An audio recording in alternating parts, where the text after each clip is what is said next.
Sa pagpapatuloy ng ating pag-aaral tungkol sa Pansanopin at Circular Economy, alam mo ba na mayroong 10 prinsipyo na kailangang sundan upang maisakatuparan ng ideya ng Circular Economy?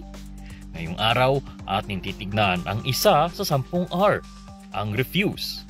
Ayon sa Cambridge Dictionary, ang refuse ay to say that you will not do or accept something. Sa lente ng Pansanopin tayo, maaari itong gamitin sa pag-refuse sa mga bagay na isang beses mo lang gagamitin dahil bukod sa dadagdag lang ito sa basura, hindi sustainable ang practice na ito. Isang ehemplo ang mga single-use plastics tuwing mamamalengke tayo.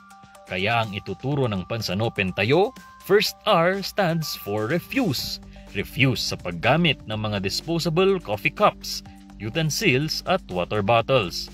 Bagkus, gamitin na lang ang mga reusable na mugs, tumblers, at spoon and forks. Isama na rin ang pagtanggi sa excessive packaging, lalo na kung hindi naman babasagin ang binili mo. Pag-iwas sa mga kagamitan na mabilis lang masira, bagamat mura, maaari ka pang mas mapagastos dito. Gayon din ang pag-iwas sa mga fast fashion trends, dahil sa mas mapapadalas ang pag-checkout mo sa mga shopping apps, mas darami din mga damit na hindi mo naman talaga kailangan. Ating tandaan, nasa maliit na pamamaraan kung pagtutulungan, tiyak nalilinis ang ating kapaligiran.